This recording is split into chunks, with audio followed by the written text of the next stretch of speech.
Nos da mucho gusto recibir a todos ustedes que están sintonizando en este momento esta serie titulada Los Misterios de Dios, donde estamos profundizando y tratando de sacar de esta mina de piedras preciosas que es la Biblia, los tesoros escondidos.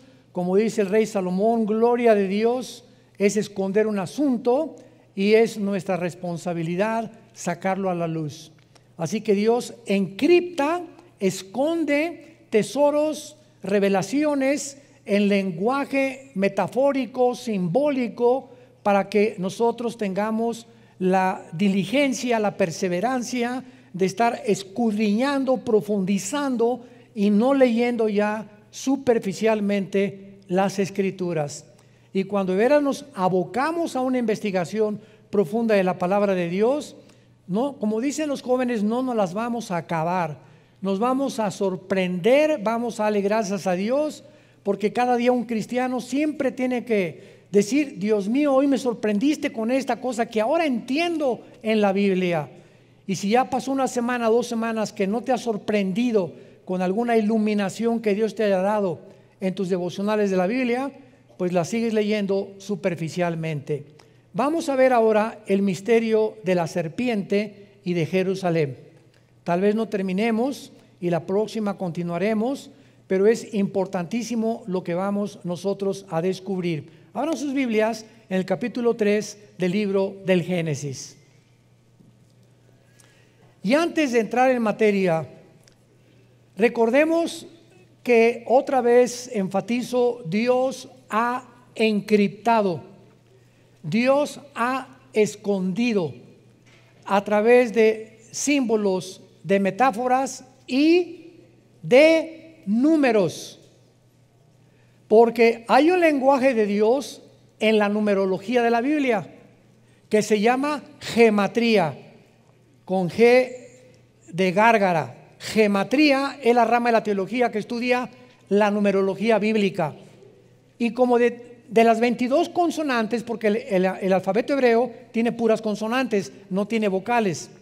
De estas 22 consonantes que se forman el alfabeto hebreo, cada una de las vocales tiene un número. Es un ejemplo nada más que les voy a dar ahorita. Por ejemplo, la palabra embarazo en el hebreo tiene 2, 7, 5. Son 3 letras que forman la palabra embarazo en el hebreo. Y son los 275 días del embarazo de una mujer. Increíble. Esto no lo pudieron haber hecho los hombres. Y vemos que todo eso está encriptado.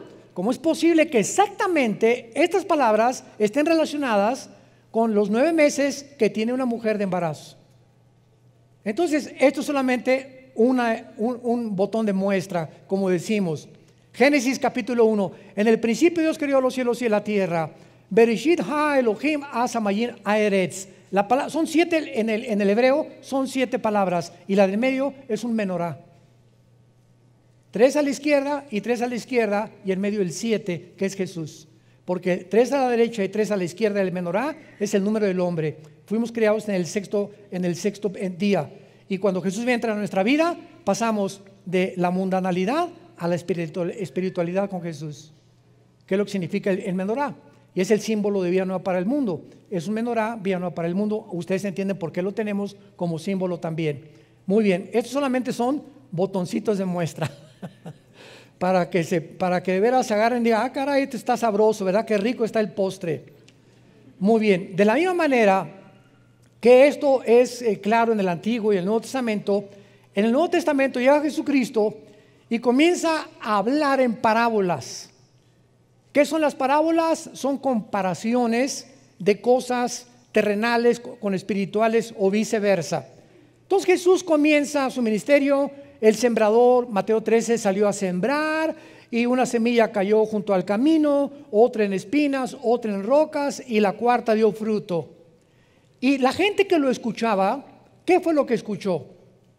La tierra, semilla, un sembrador, espinas y piedras. Y no encontraron más que, qué bonito cuento. Y entonces agarró a los discípulos, después de que la gente no entendía, los llamó aparte y les dijo: a ustedes los que me siguen les es dado de conocer los misterios de Dios. Y entonces, aparte a ello, les explica: el sembrador es el que siembra la palabra de Dios, la semilla es la Biblia. El terreno es el corazón del hombre, los de junto al camino son los que cuando viene el diablo y no le entienden, se vea la palabra, los de espinos, etcétera, etcétera. Y él, detrás de un supuesto cuento o una historia, escondió los misterios del reino de Dios, para que hasta los granjeros, hasta los rancheros, cualquier indígena, no importa que no haya de la primaria, puedan entender los misterios escondidos en la Biblia si tienen a Cristo como su Señor. Y así llegamos a Apocalipsis también, que son puros símbolos, que las 7 estrellas, los 7 espíritus, las 7 cabezas, las 10 cuernos, etcétera, etcétera. Y todos estos símbolos están escondidos, pero representan verdades en el Antiguo Testamento. Entonces yo quiero estudiar Apocalipsis, necesito estudiar Daniel, Ezequiel y Zacarías principalmente, que me interpretan los cuernos y las cabezas y las bestias del Apocalipsis, porque la Biblia no es de interpretación privada. Entonces, abriendo la Biblia, encontramos en el capítulo 2 y en el capítulo 3 del Génesis lenguajes encriptados. Génesis 3: la serpiente era astuta más que todos los animales del campo que Jehová Dios había hecho, la cual dijo a la mujer: con que Dios os ha dicho, no comáis de todo árbol del huerto. Inmediatamente, lo primero que discernimos es que no podía ser una serpiente, sino que el mismo Nuevo Testamento, 2 Corintios 11, 2 al 3, les dice Pablo: temo que como la serpiente con su astucia engañó a Eva, vuestros sentidos sean extraviados de la sincera fidelidad de Cristo. Apocalipsis 12, 8 y 9, el dragón, la serpiente antigua que se llama Satanás. Entonces vemos que lo que aparece como un animal en el capítulo 3 del Génesis, sabemos que no era un animal. Una serpiente no camina, una serpiente no habla, y más que nada, una serpiente no razona. Y cuando vemos que una serpiente le está hablando a Eva, sabemos que la diferencia entre los animales y los seres humanos es que nosotros fuimos creados, a diferencia de los animales, con conciencia de que hay un Dios y de que podemos tener comunión con Dios. Los animales no pueden tener conciencia de Dios, no tienen conciencia de Dios, ni tampoco Dios se comunica a ellos. Son guiados por instintos. Entonces vemos que aquí un animal es usado por el Espíritu Santo para ilustrar a la serpiente. Y más adelante, cuando viene el juicio de Adán y Eva, le dice inmediatamente a la serpiente: vas a arrastrarte por tu pecho. O sea, una serpiente no necesita las piernas y los brazos que tenemos nosotros, ni las patas de los animales, porque su sistema muscular en el vientre hace que puedan caminar y enrollarse y transportarse. Y dice: y comerás el polvo todos los días de tu vida. A la serpiente, sabemos que las serpientes, si comen polvo, se mueren. Entonces, ¿le está hablando a la serpiente o a quién le está hablando Dios? Le está hablando a Satanás, profetizándole que, como dicen Isaías 14, al final Satanás va a ser humillado peor que los mismos animales cuando venga el juicio de Dios. Entonces, todas estas cosas las descubrimos cuando estudiamos la Biblia, cuando profundizamos la palabra de Dios. Entonces nos damos cuenta claramente por qué Dios esconde todo este lenguaje encriptado, para que aprendamos que el petróleo no se encuentra haciendo un pocito de 1 metro en mi jardín. Si quieres encontrar petróleo, necesitas una sierra perforadora, ¿verdad?, que penetre casi 500, 300 metros, y ahí en lo más profundo se encuentra el oro negro. Los tesoros de la Biblia no se encuentran leyendo: Jesucito mío, mi dulce compañía, no me desampare noche en el día. Amén. Y ese es el devocional. Padre, te damos gracias por estos alimentos que nos has dado, y dáselos a los que no los tienen. En nombre de Jesús, amén. Mejor cómprate un perico que él diga esa oración. Nos comenzamos a volver autómatas y comenzamos a actuar automáticamente sin ya estar nuestra alma y nuestro corazón ni en los mismos alimentos. Ya lo decimos como algo memorizado, Ya no, Padre, te doy gracias en este momento por estos chilaquilitos. Y en este momento, Padre, te pido por mi hija que se acaba de ir. Te pido por esto, Padre, gracias porque esta mañana nos trajiste con bien. Pero comenzamos a recitar y a volvernos robots religiosos. Y así pasa con la lectura de la palabra de Dios también. Muy bien. Entonces encontramos también, ¿verdad?, que en el huerto del Edén pues había dos árboles, el árbol de la vida y el árbol del conocimiento del bien y del mal. Y la Biblia nos dice en todo lo demás, ¿quién es la vida? Jesús. Yo soy el camino, la verdad y la vida. Entonces yo no voy a tomar un fruto y lo voy a comer y tengo la vida eterna. Dios lo encriptó y no sabemos que es Jesús la fuente de la vida. Pero no vamos a profundizar más porque estoy seguro que se van a empachar. Entonces, antes de poder profundizar, vamos a comenzar desde el principio. Vayamos, por ejemplo, al Salmo 82, versículo 1. La historia del huerto del Edén es una de las historias más famosas. Sin embargo, repito, encierra misterios de la Biblia. ¿Qué fue lo que realmente sucedió en el huerto del Edén? ¿Era la serpiente realmente un reptil que caminaba y hablaba y razonaba? ¿Y los árboles eran simbólicos o eran literales? ¿El fruto que comió Adán y Eva era literal o era simbólico?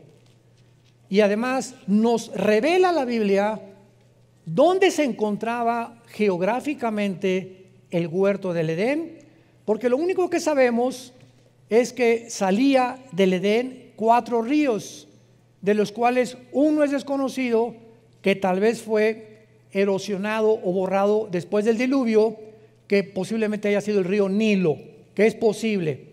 Pero sabemos que salían estos ríos y que estos ríos actualmente descienden por Irak, que es el río Tigris y el Éufrates.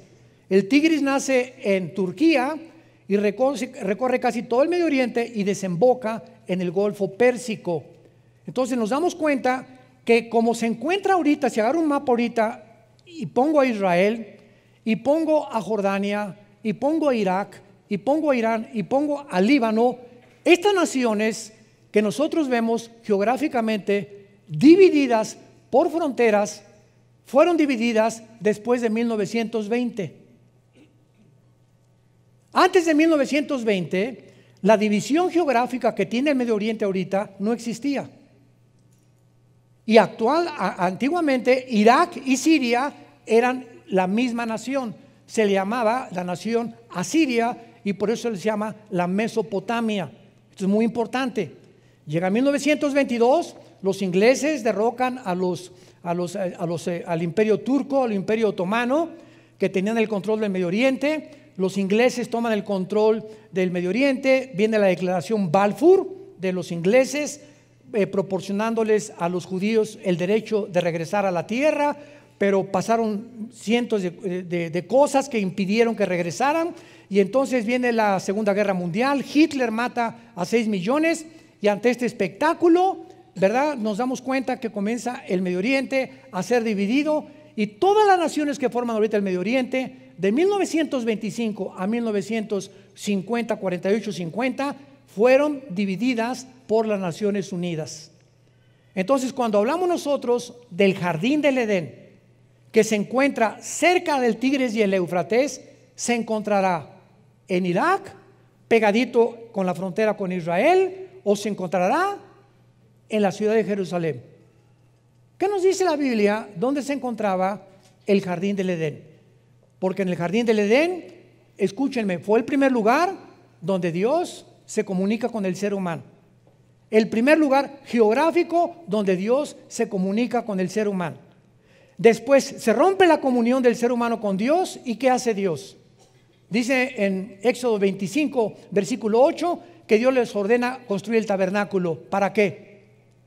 Para que esta comunión que se había roto en el jardín del Edén continuara a través del tabernáculo en el lugar santísimo, donde Dios escogió para morar mientras peregrinaban en el desierto. Después desaparece el tabernáculo y entonces viene el templo de Salomón, que fue el que destruyó antes de Herodes. Herodes lo vuelve a reconstruir otra vez, pero Dios siempre está buscando la manera de tener comunión con nosotros. Y si Dios comenzó en Jerusalén, que posiblemente, vamos a verlo, que Jerusalén tenía el huerto de Getsemaní, lo más seguro que el jardín del Edén se encontraba en el huerto de Getsemaní. Era el lugar donde Dios se encontró con su Hijo y donde fue crucificado, donde comenzó la humanidad y la comunión con Dios. Dios regresará otra vez al mismo lugar a habitar en medio de nosotros. Por lo que podemos asegurar y adelantarnos que es posible, pero tenemos que mostrarlo bíblicamente, porque no es de interpretación privada, que posiblemente el huerto del Edén se encontraba en la ciudad de Jerusalén. Pero antes, más sorpresas. ¿Ya se abrocharon el cinturón? Bueno, Salmo 81. Vamos a ir con calma, porque si no, como dije, decía mi abuelita, te empachaste. ¿Qué es el empacho, verdad? Cuando comemos demasiado y la digestión no se hace posible. ¿Y qué pasa cuando de repente una verdad nos es revelada por el Espíritu Santo y yo no estoy preparado desde antes a comenzar en una orquesta, una sinfónica, hay la obertura? Viene lo del medio y viene un clímax, tan al final la novena sinfonía de Beethoven o la 10ª sinfonía de Beethoven, y viene el clímax. Imagínense que el director comenzara con el ¡pum! Con el clímax, no, ¿verdad? Sino que comienza la sinfónica, tararán, tararán, tararán, tararán, y nos va llevando los que aman la música clásica, y siempre en las oberturas y las sinfónicas hay un clímax, los músicos lo saben. Y así nos lleva Dios. No nos lleva Dios y nos dice a un niño de 3 años, ¿cuánto es la raíz cuadrada de 27? Y el niño, ¿perdón? Apenas sabe multiplicar y dividir. Entonces, así es la Biblia. Cuando hablamos de muchas cosas demasiado profundas, que ya estamos grandecitos para aprenderlas, es cuando comenzamos a girar, y si no explicamos desde la A, la B, la C y la D, se empachan. No hay una palabra teológica para esto, más que se marean o les cayó mal o no han digerido espiritualmente lo que la Biblia dice. Romanos 82, Salmo 82. Dios está en la reunión, no oigo. No oigo. No tengan temor, dicen, no le saque. ¿Está en la reunión de qué? ¿Nunca te has preguntado eso? ¿Cuáles dioses? ¿Qué acaso Jehová, Dios, Deuteronomio 6, del 8 al 10, Shema Yisrael, Adonai Eloheinu, Adonai Echad, oye Israel, el Señor Dios Jehová tu Dios uno es? ¿Qué no es uno Dios? ¿Quiénes son estos dioses que continuamente habla la Biblia? ¿Y cómo es posible que diga que Dios, porque apúntalo, la palabra Dios es Eloah, y cuando se le pone el I-N, Elohim, es plural? Entonces, aquí encontramos al Dios singular en medio de dioses. Y vamos a ver quiénes son estos dioses que la Biblia menciona, porque dice en medio de los dioses juzga, no dice juzgan. O sea, lo primero que encontramos es la palabra traducida a Dios o Dios es Elohim, que es una de las palabras más usadas en el Antiguo Testamento, porque en Éxodo 2, 21, 6 se traduce jueces. A muchos jueces se les decía dioses. Dioses paganos, Éxodo 18, 11. A los ángeles muchas veces, Salmo 8, versículo 5, se tradujo Elohim, se les llama dioses. Y a hombres, en Éxodo 7, 1, le dijo Dios a Moisés, Aarón me será Dios ante Faraón. Muy bien, ahora vamos a entender esto. Cuando nosotros hablamos y decimos, creo en Dios, no estamos diciendo nada, porque el diablo también cree. El diablo no es ateo. Una vez una señora me dijo, yo creo en Dios, y le pregunté inmediatamente, ¿en cuál? ¿Cómo que en cuál? Los hindúes tienen 6 millones de dioses. Los griegos tenían su mitología griega al dios Neptuno, al dios Zeus, etcétera, etcétera. Cuando me dice, creo en Dios, ¿qué me está diciendo la señora? Usemos la lógica elemental.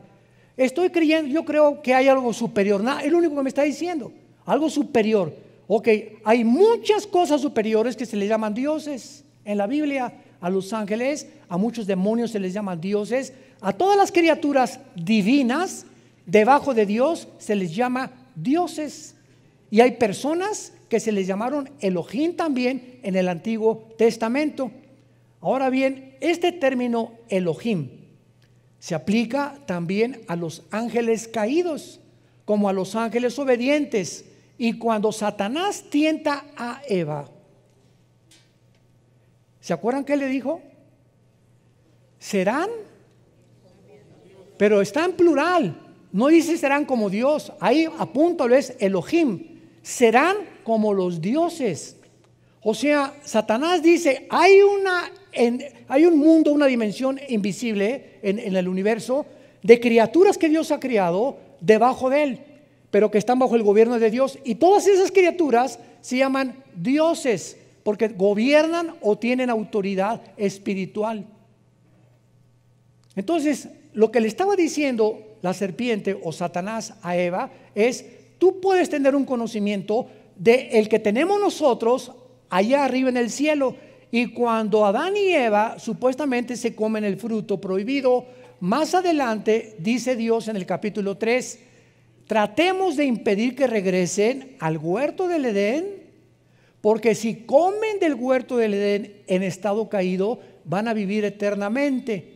Entonces, cuando Dios los saca del huerto del Edén, hace en su misericordia, porque no podían vivir en pecado eternamente. Entonces fue una misericordia de Dios lo que hizo. Pero Dios hace una cosa tremenda en Génesis 3: serán como nosotros, sabiendo el bien y el mal. Si ellos comen otra vez, serán como nosotros, sabiendo el bien y el mal. Fue una parte de la verdad que Satanás le dijo a Eva, mezclada con la mentira. Muy bien, veamos en Deuteronomio capítulo 32, que cuando sacrificaron los mismos judíos que Dios les había prohibido, todas las estatuas y todos los ídolos que todas las culturas a través de la historia han levantado, se les llama dioses. El dios Tlaloc, tu padrino, el dios de los vientos, el dios Zeus. Al diablo se le conoce como un dios también. Entonces, cuando decimos Dios, ¿qué queramos decir? Un ser superior nada más.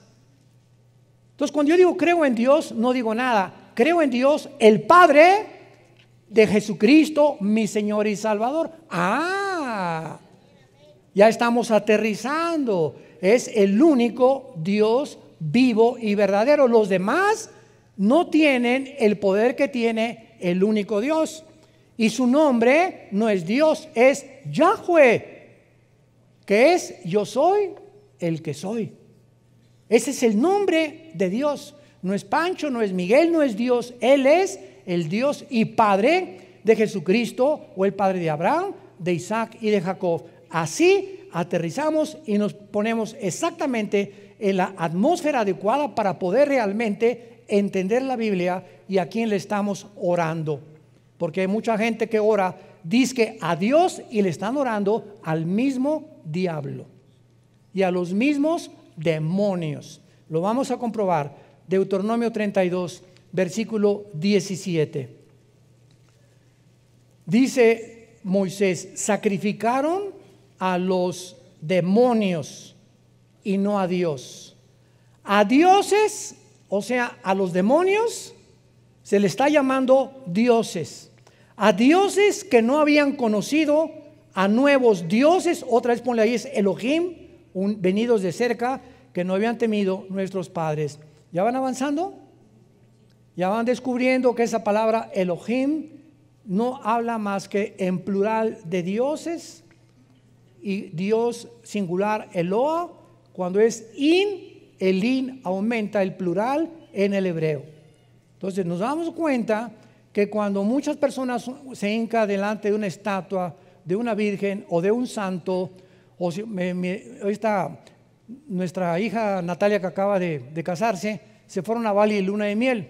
Me dice: papá, es el lugar más barato de México, de más que la Riviera Maya. En Bali, $100 diario con todo incluido en los hoteles, no te imaginas, pero está a casa allá donde nace el aire. Yo le digo a mí, no, que me inviten, me aviento 18 horas en el avión y ¿para qué fui, verdad? Bueno, se fueron para allá y me decía, papá, no te imaginas la cantidad de templos que había por todos lados. Y diferentes estatuas, diferentes ídolos y las, ¿cómo se llama? Las que ponen arriba de las iglesias también. Y bueno, por todos lados, todos estos ídolos y todo Tlaloc y a todo lo que el mundo le llama dioses o implica algo con lo sobrenatural, son demonios. Detrás de esas construcciones, que de alguna forma magnética atraen a esas personas a que los adoren. Entonces, al estarte inclinando detrás de una estatua, sin que tú lo sepas por tu ignorancia, estás adorando dioses espirituales, paganos, que la Biblia le llama demonios. Cuando la mujer samaritana se enfrentó con Cristo, ¿se acuerdan Juan 4? ¿Qué le dijo a la mujer samaritana? A ver, bueno, soy adúltera, parrandera y jugadora. Y tengo 5 maridos. Bien has dicho, y con el que vivía en Amaciato, pero era religiosa. Y a las 12 del día fue a sacar el agua porque las mujeres prostitutas no podían ir a la hora en que las mujeres decentes recogían el agua a las 8 a 10 de la mañana. Por eso se le encontró a las 12 del día.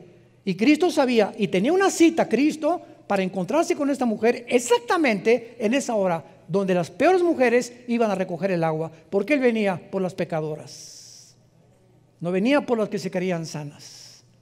Y la mujer le dijo samaritana a Jesús, es que mis padres adoraron en ese monte, y ustedes los judíos dicen que en Jerusalén.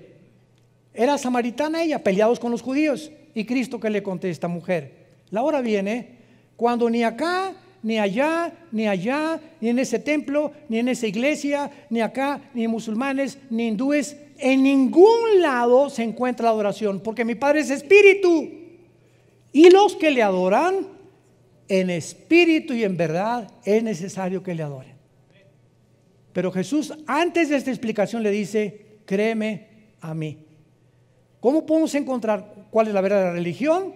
No hay ninguna verdadera religión. Créele a Jesús. No seguimos ninguna religión. Cuando me dicen en Estados Unidos, en las aplicaciones, ¿a qué religión pertenece? Le pongo ninguna. A ver, venga, ¿para qué oiga, pero usted es pastor, ¿cómo que no? Yo no soy religioso.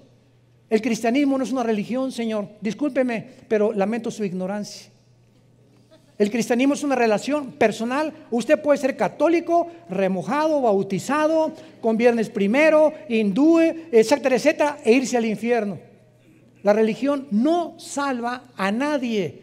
Jesús vino al mundo para invitarnos a que le abriéramos nuestro corazón y que nos quitara las vendas y guiarnos a la verdad. Y seguimos a un hombre llamado Jesucristo, que fue crucificado, enterrado y resucitado los 3 días.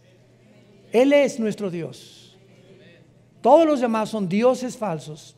Dice Santiago 2, los demonios también creen y tiemblan, pero nunca obedecen. Entonces vamos entendiendo y aclarando toda la terminología y todas las raíces etimológicas de las palabras, porque los medios de la televisión, los periódicos, los comentaristas, los entrevistadores, los supuestos politólogos, filósofos que hay en el mundo no tienen ni idea de lo que es el cristianismo. Y siempre lo relacionan con que es una religión, por ignorar la Biblia, porque es lo que se ha transmitido por tradición desde hace mucho tiempo. Entonces, la frase nuevos dioses, Elohim, venidos de cerca, aquí en Deuteronomio 32, 17, se refiere a los ángeles caídos que vivían cerca de Dios y que ahora operan perversamente en el mundo. Ahora vayamos a Ezequiel capítulo 5, versículo 5. A mí me parte el corazón cuando alguien viene a la iglesia sin Biblia. Venir a la iglesia sin Biblia es como haber ido ayer al Estadio Azteca y ver a América Chivas sin pelota. ¿Verdad? Si vas a un partido de fútbol y no tienes pelota, pues ¿para qué juegas? Venir a la iglesia sin Biblia es lamentable. Ezequiel 5, versículo 5, tremendo. Así ha dicho Jehová el Señor. Esta es, ya vamos comenzando a bucear. Ya estamos como a 10 metros de profundidad. Esta es Jerusalén, la puse en medio de las naciones y la tierra de alrededor. Apunta la palabra en medio en el hebreo. Es la palabra Tawech, como suena con T de tío, A-W-S-H, Tawech, y significa ombligo.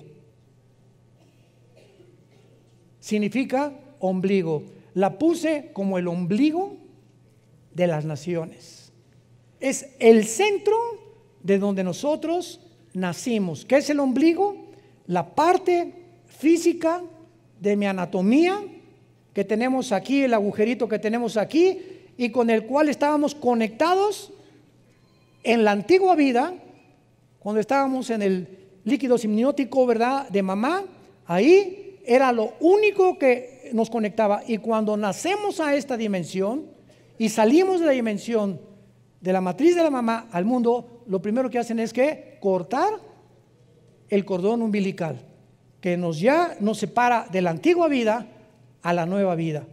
Y cuando Dios le llama a Jerusalén el ombligo, está diciendo que desde ahí nació la ley, de ahí Dios vino a morir, ahí fue crucificado, ahí estuvo en el huerto del Edén, ahí fue donde el monte Moría.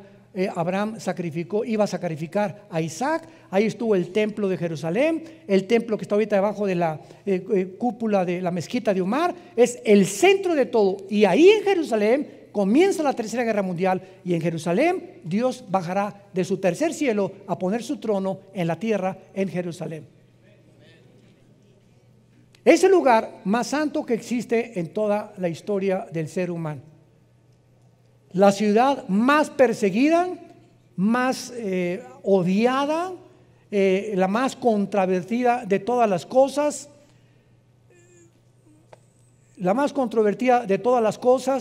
y la ciudad que está ahorita a punto de convertirse en la manzana de la discordia del mundo entero. Ahora vamos a comenzar a comprobar todas estas cosas. Otros han colocado el huerto del Edén en Israel, en el monte de Sión, y de acuerdo a la historia de los judíos y al lugar donde Dios creó a Satanás fue en el Edén.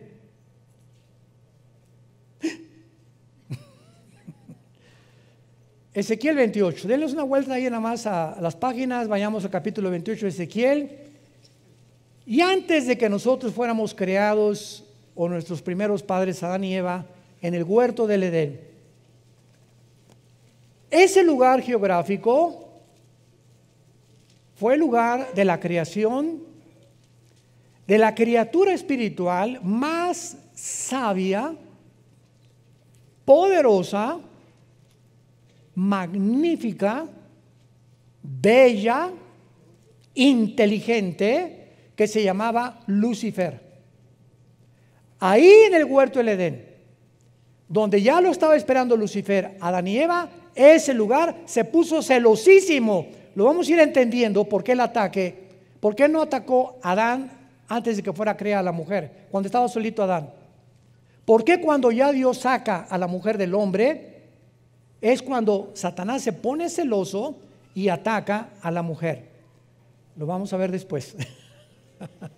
Bueno, aquí en Ezequiel 28, versículo 12 en adelante, vemos lo que iniciamos al principio. Hijo de hombre, Ezequiel 28, 12. Levanta endechas ¿sobre quién? Vemos cómo en la Biblia Dios pone al frente reyes o personajes para mostrarnos que detrás de los reyes y de muchos gobernantes se encuentran poderes de las tinieblas manejándolos. Entonces podemos ver a un Hitler, o podemos ver un Saddam Hussein, un José Stalin, ¿verdad? El que tú me quieras mencionar, y vemos al ser humano y los psicólogos, los psiquiatras, Stalin, Hitler, personas sociópatas, esquizofrénicas, paranoicas, todos los adjetivos de la psiquiatría, etcétera, en él. Pero detrás de todos esos adjetivos que descomponen una personalidad o la convierten en un loco, se encuentran poderes de las tinieblas. de acuerdo a la Biblia, operando en ellos. ¿Y por qué esas personas se descompusieron mentalmente y comenzaron a manifestar una insanidad mental, a decir cosas y actuar de manera no coherente, ni lógica, ni racional? Eso no lo entiende la psicología ni la psiquiatría. Y entonces cuando un psiquiatra o un psicólogo, con el respeto que se merecen, trata de ubicar a un paranoico, a un esquizofrénico, a un sociópata, a un psicótico, a una conducta normal, no tienen la terapia para hacerlo más que con chochos, con químicos, Valium, Ecuanil, Prozac, pastillas tranquilizantes. Y tú vas a un hospital psiquiátrico y el 99.9% de todos los pacientes en todos los hospitales psiquiátricos del mundo los tienen drogados. Los tienen que manejar con químicos para poder controlarlos. Porque la condición mental en la que ellos se encuentran no es una condición mental física, es una condición espiritual. Y cuando alguien llega a desvariar o a comenzar a tener una condición de insanidad mental, a decir cosas sin sentido, incoherencias, contradictorias, cuando comenzamos a tener actitudes, en la mañana soy una persona con mi esposa, con mis jefes soy otra persona, en la iglesia tengo cara de San Clodomiro, y en la noche con mis hijos soy otra persona. Hay hombres que tienen 4 personalidades en un día. Se le llama desórdenes múltiples de la personalidad. ¿Y saben ustedes de dónde vienen estos desórdenes? ¿Por qué la persona no es íntegra? Yo soy lo mismo, tengo que ser en la iglesia el mismo, con mi esposa lo mismo, con mis hijos lo mismo, en mi trabajo lo mismo. Es lo que se llama integridad. Y la desintegridad es cuando se desintegra la personalidad. Y cuando venimos a Cristo, Él trata de que seamos íntegros de una sola pieza, porque eso nos da estabilidad mental. Cuando tratas de aparentar o poner una cara que no eres, porque con tus amigos, ja, ja, ja, y esto y el otro, y zapata, y pásamela el tequila, el otro, llegas a la iglesia, santo, santo, santo, y con tus hijos eres otro, y vas en el carro con tus hijos, y ves, pasa una muchacha guapa, y tus hijos ven como no la monitoreaste, casi la filmaste con los ojos. Dice, ¿ese es mi papá? ¿Ese es el que me lleva a la iglesia? A mi mamá le pone cara de que te amo, mi mamacita, mi periquito, y relincha como caballo bien alimentado en Chapultepec por las muchachas. Te comienzas a desintegrar. Muy bien. Para no profundizar más, dice aquí en Ezequiel 28:12 que Dios le dice a Ezequiel que mire al rey de Tiro, pero inmediatamente vemos lo que le dice Dios a Ezequiel que le diga al rey de Tiro: tú eras el sello de la perfección. Esto no puede ser literal. ¿Se dan cuenta cómo comenzamos a descubrir qué es literal y qué simbólico, es metafórico? No hay ningún rey de Tiro, ningún ser humano perfecto más que Jesucristo. Tú eras el sello de la perfección, lleno de sabiduría y acabado de hermosura. Ya parecía que se parecía el rey de Tiro a Rambo. En Edén, en el huerto de Dios estuviste. Y en ese tiempo, Ezequiel, ya no existía el huerto de Dios ni el Edén. Conclusión, vamos bien. No está hablándole a un humano, está hablándole a una entidad espiritual representado por un rey para podernos revelar de quién está hablando. Ahora acuérdense de una cosa: el huerto del Edén, Dios no creó, síganme con mucho cuidado, a Adán en el huerto del Edén.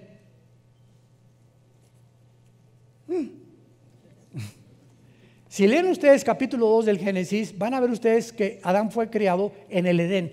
El Edén es la zona geográfica que cubría tal vez la mitad de la tierra.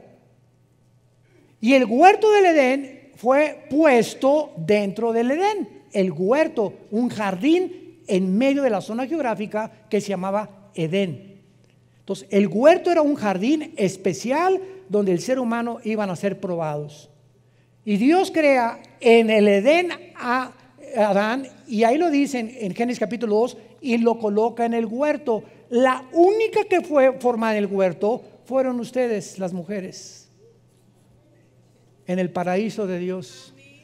Con razón. Con razón nos traen como nos traen, ¿verdad? Hoy en la mañana se lo dije a mi esposita y me dijo, ay, qué bonita cosa me has dicho, con razón, ¿verdad? Le digo, con razón te amo tanto.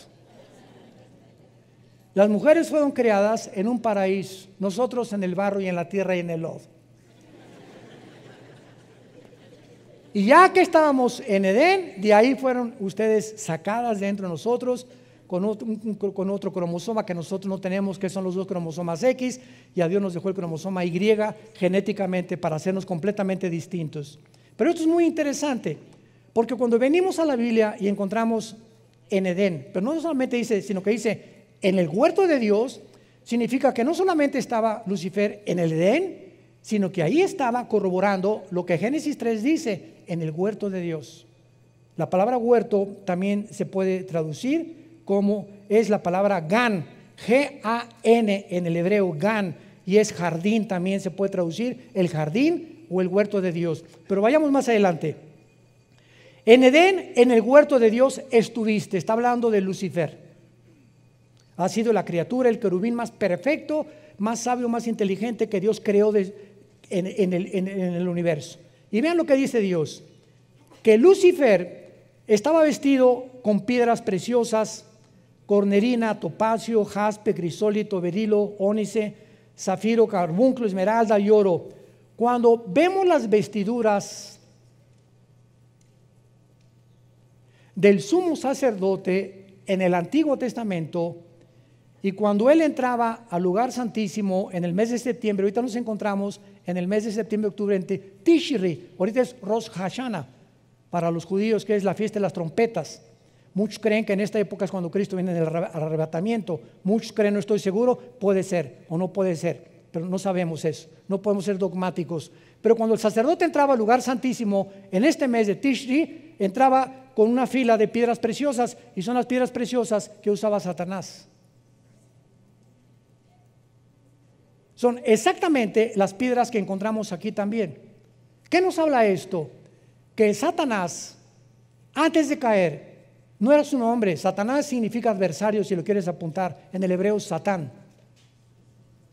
La palabra diablo tampoco es su nombre.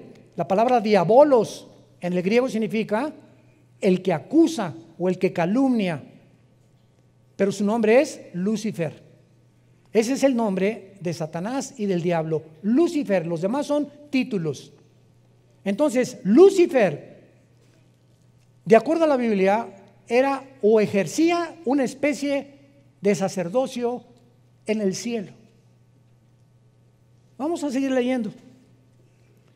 Todas estas cosas, dice la Biblia, esmeralda, los primores de tamboriles y flautas, estuvieron preparados para ti en el día de tu creación. Aquí la palabra creación es vara, de las tres palabras que hay, significa de la nada. O sea, Lucifer apareció, jamás había existido, porque no es eterno más que Dios. Versículo 14, querubín grande y protector. Lucifer es un querubín caído, no es un ángel caído, es un querubín caído. Tratemos de explicar. El rango más alto de los ángeles son los querubines. Podríamos llamarles un ejército, los generales de división. Los coroneles o los tenientes coroneles son los serafines. Y debajo de los serafines están los ángeles. Entonces los ángeles significa malak, con K en el hebreo, mensajeros. Nada más. Nunca Dios ha mandado querubines más que en el huerto del Edén y en el tabernáculo, en el arca del propiciatorio, porque a los que Dios manda a la tierra son ángeles, y uno de ellos, el más importante, es Gabriel. Entonces los querubines es el rango más alto de las criaturas de Dios. No todos son ángeles. Los ángeles son los mensajeros, los serafines están alrededor del trono de Dios, esos jamás han bajado a la tierra, y los querubines, más que Satanás, ha bajado al mundo algunas veces, como lo vamos a ver. Y se le llama protector. Pregunta, ¿a quién protegía querubín. ¿Se fijan? Cuando estudiamos la Biblia, comenzamos a preguntarnos, y no nada más así, tú querubín protector, te puse el santo monte de Dios, estuviste, amén. ¿Por qué se le llama protector? ¿Había alguien a quien tenía que proteger? Lucifer, ¿te has preguntado eso? Vean ustedes cómo podemos descubrir los tesoros de la Biblia. Aun cuando Lucifer no había caído, existía en los ángeles la posibilidad de rebelarse contra Dios. La misma capacidad que tenía Adán y Eva, que fueron creados sin pecado, pero con la posibilidad de rebelarse contra Dios. O sea, los ángeles podían pecar, Adán y Eva podían pecar. Cristo, cuando fue tentado por el diablo, pregunta, ¿podía pecar? No, no podía pecar porque es Dios. Y él no fue tentado en su divinidad. Cristo no podía pecar. Entonces, cuando Dios lo enfrenta con Satanás a Cristo, no era para probar si él podía pecar, porque Dios sabía que no podía pecar, él era Dios, era su hijo, sino para demostrar que no podía pecar. Es como cuando un ingeniero hace un puente y lo inauguran y prueban el puente, no para ver si se va a caer, para demostrarle al mundo que el puente fue construido para que no se caiga. Entonces, Cristo no podía caer en tentación porque Él era Dios. Esto es muy importante en la teología, a los que estudian teología. Entonces, Satanás sí podía caer y Adán y Eva sí podían caer y cayeron. Entonces, Lucifer estaba cuidando que cuando hubiera una rebelión en el cielo, él protegiera a Dios. Y al que Dios crea para que lo protejan y cuiden el reino de Dios en el cielo, es el primero que se rebela y inicia la rebelión en contra de su creador. Ahora entendemos por qué dice la Biblia en 2 de Pedro que a los ángeles no los perdonó Dios. Yo recuerdo antes de ser cristiano, le platiqué a mi esposa también hace como una semana, que una de las cosas que más me impedían a mí ser cristianos es que a mí siempre me ha gustado pensar mucho y leer mucho desde niño. Y yo les preguntaba a los cristianos, a mi hermano y otros que me llegaron a Cristo después, ¿Dios es bueno? Sí. ¿Por qué no perdona a Satanás? ¿No es misericordioso Dios? ¿Por qué no lo perdona? Y no me contestaban. Y este hombre se llamaba Giovanni Papini. Es un libro que él escribió, Giovanni Papini, tratando de criticar y de juzgar así. ¿Y por qué si Dios sabía que Lucifer se iba a rebelar? ¿Para qué lo creó? Y son preguntas que requieren respuestas y que las tenemos en la Biblia.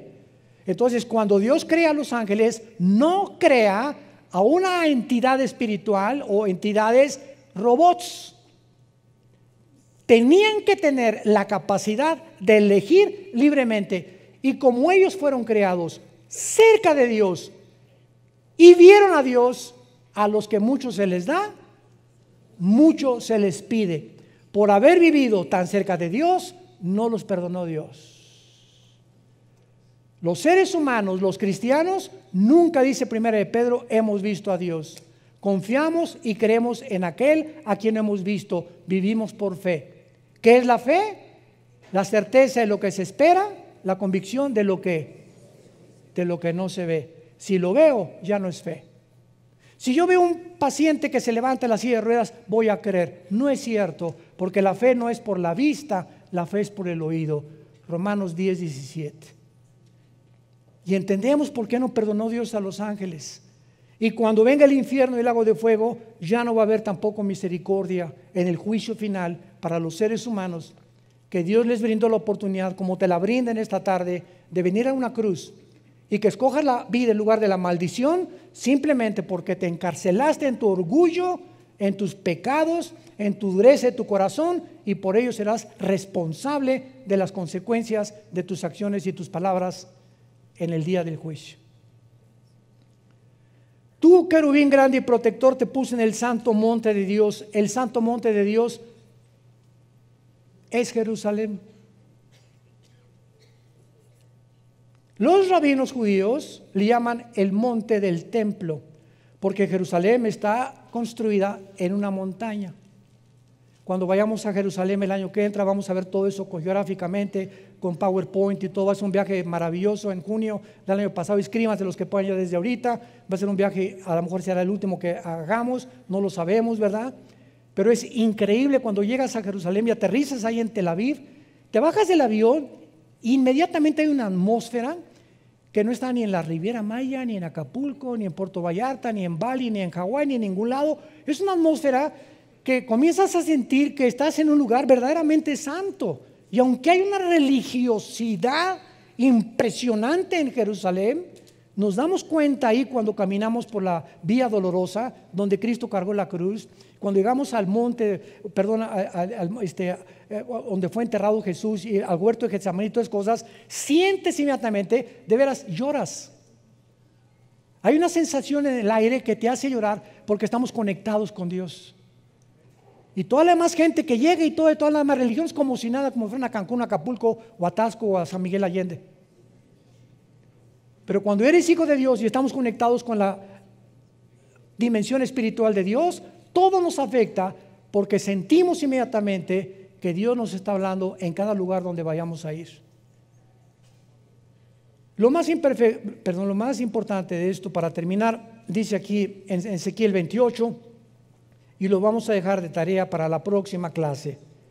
Dice en el versículo 17, el pecado de Lucifer: se enalteció tu corazón a causa de tu hermosura, corrompiste tu sabiduría a causa de tu esplendor, te arrojaré por tierra, delante de los reyes te pondré para que miren en ti.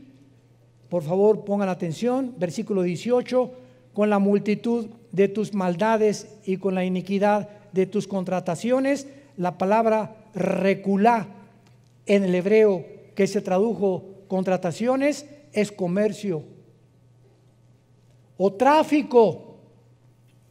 Aguántense. Traficaste, profanaste, y esta palabra chalal, C-H-A-L-A-L, chalal, significa violar. Y se usa en el Antiguo Testamento sexualmente. Traficaste y violaste. ¿Qué violó Satanás ahí arriba, Lucifer? ¿Con quién traficó? ¿Es posible que haya un tipo de reproducción de los ángeles? ¿Por qué dice en Génesis capítulo 3:15, tu semilla? Le está hablando a Satanás, tu esperma, la palabra ser en el hebreo es esperma, tu semilla estará en enemistado contra la semilla de la mujer. Y nace Caín, y Caín no aparece en la genealogía de Lucas ni de Mateo como hijo de Adán. Desaparece el mapa Caín. ¿Habrá sido realmente, como dice 1 Juan 3, era hijo del maligno? Caín, de alguna manera traía la semilla de él. Y nuestra naturaleza que heredamos pecaminosa, ¿de dónde vino? Porque se transmite genéticamente por la sangre del pecado. Cuando nace un niño, no le dice Dios, ahora póngale pecado. No, los padres transmiten a sus hijos. Los 23 cromosomas míos y los de mi esposa forman el cigote, 46 cromosomas, y ahí está el ser humano completito y bien pecadorcito. Como dice David en el Salmo 51, en pecado me engendró mi mamá. Entonces, cuando comenzamos a profundizar todo esto, nos damos cuenta que en Génesis 6 los ángeles se metieron con las mujeres y produjeron gigantes. ¿Qué pasó en Génesis 6? ¿Algún problema o algún experimento genético que hicieron con las mujeres? Y Judas, antes de Apocalipsis, la epístola de Judas dice que los ángeles, igual que los sodomitas, se fueron en pecados fornicando, igual que los sodomitas.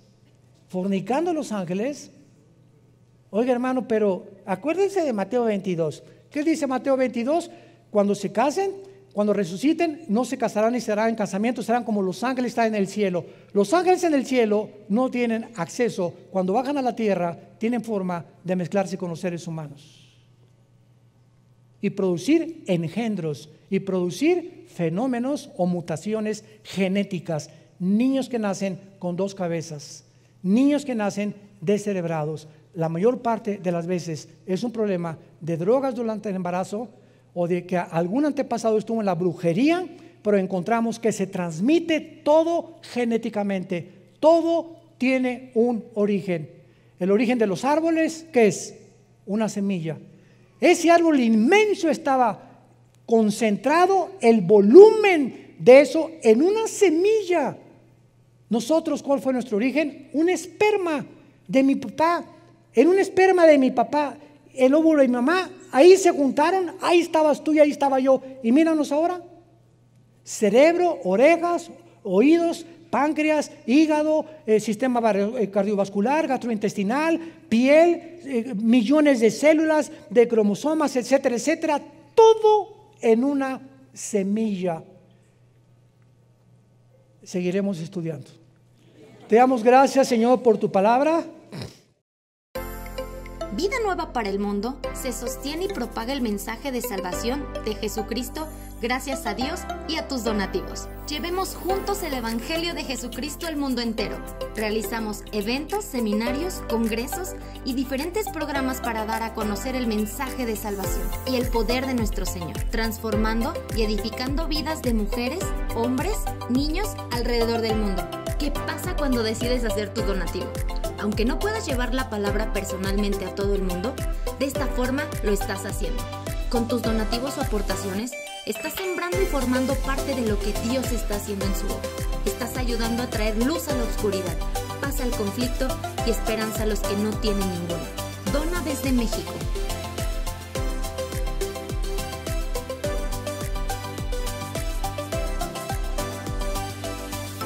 Dona desde Estados Unidos.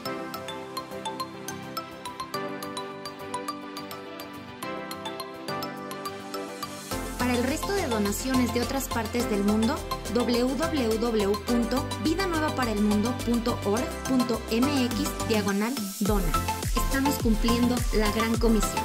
Por tanto, vayan y hagan discípulos a todas las naciones, bautizándolos en el nombre del Padre, del Hijo y del Espíritu Santo, enseñándoles que guarden todas las cosas que les he mandado. Y he aquí que yo estoy con ustedes todos los días hasta el fin del mundo.